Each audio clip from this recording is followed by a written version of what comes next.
রামুর রাংকুট বনাশ্রম বুদ্ধবিহারে বর্ণাঢ্য আয়োজনে উদযাপিত হল গৌতম বুদ্ধের ত্রিস্মৃতি বিজড়িত বুদ্ধ পূর্ণিমা। ধর্মীয় ভাব গাম্ভীর্যে উদযাপিত এই দিনে হাজারো পুণ্যার্থী অংশ নেন নানা আচার অনুষ্ঠানে। রোববার বুদ্ধ পূর্ণিমা উপলক্ষে অনুষ্ঠিত হয় ৮৪,০০০ ধর্মস্কন্ধ পূজা, বুদ্ধ কীর্তন ও ধর্মীয় আলোচনা সভা।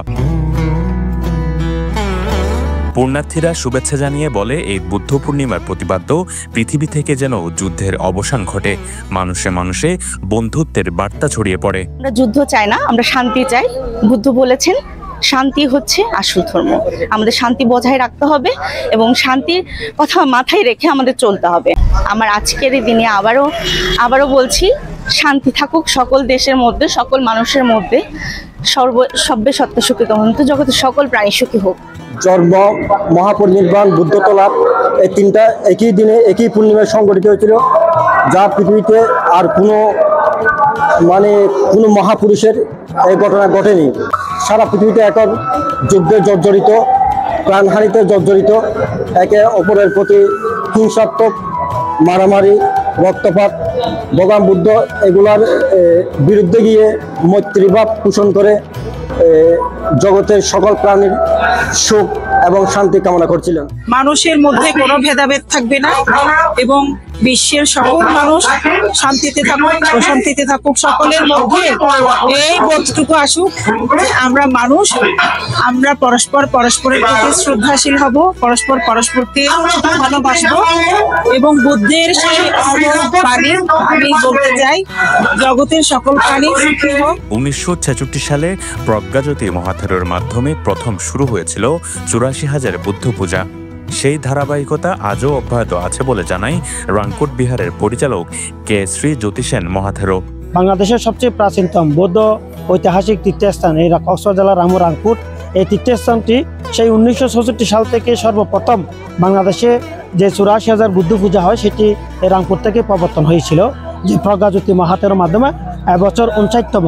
তো সেই থেকে এই পর্যন্ত হাজার হাজার পুণ্যার্থী শুধু কক্সবাজার জেলা নয়, বিভিন্ন প্রান্ত থেকে এখানে এসে হাজার হাজার মানুষ এখানে সেই ৮৪,০০০ বুদ্ধ পূজা অংশগ্রহণ করে থাকেন।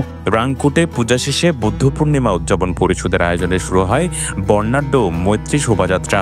রামু কেন্দ্রীয় সীমাবিহার থেকে শুরু হয়ে শোভাযাত্রাটি চৌমোহনী ও বাইপাস ঘুরে আবার সীমাবিহারে ফিরে আসে। রামু কেন্দ্রীয় সীমাবিহারের সাধারণ সম্পাদক রাজু বড়ুয়া বলেন, রামুর প্রতিটি বৌদ্ধপল্লী থেকে মানুষ স্বতঃস্ফূর্তভাবে অংশ নিয়েছে। সবার প্রার্থনা বিশ্বে যেন শান্তি ফিরে আসে। এটা আমাদের সবচেয়ে বড় দিন বুদ্ধদের জন্য। তো আজকে আমরা প্রত্যেক গ্রাম থেকে, প্রত্যেক মন্দির থেকে আমাদের যে দায়ক দায়িকারা আসছেন, আমাদের শোভা মঙ্গল যাত্রা। আমরা সব সময় বুদ্ধ বলেছেন আমরা শান্তির ধর্ম, আমরা রাগকে মৈত্রী দিয়ে দমাতে হবে এবং শান্তি দিয়ে দমাতে হবে। আমরা যুদ্ধের পক্ষে না, আমরা শান্তি চাই।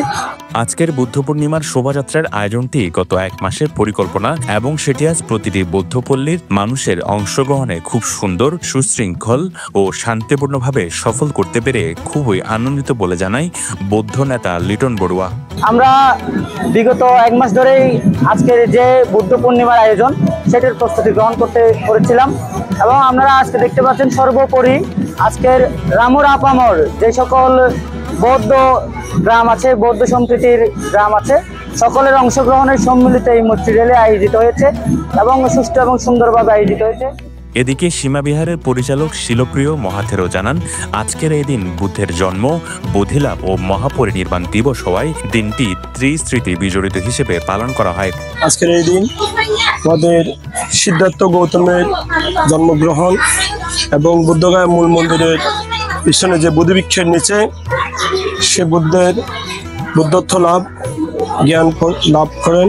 এই দিন আমরা অত্যন্ত সেই পুণ্য চেতনা নিয়ে আমরা স্মরণ করি, এটাকে আমরা লালন পালন করি। আমাদের বৌদ্ধ উপাসক উপাসিকারা, দায়ক দায়িকারা, ভিক্ষু সংঘ, শ্রামণ সংঘ সকলেই সেই বুদ্ধের নিয়ম নীতি অনুশীলন করে বন্দনা উপাসনা সহ নিজের যে বিপদ, অন্তরের উপদ্রব দূরীভূত হওয়ার জন্য সে বুদ্ধের কাছে এসে প্রার্থনা করে যাতে জগতের সকল প্রাণী সুখী হোক, এই কথাই বলে।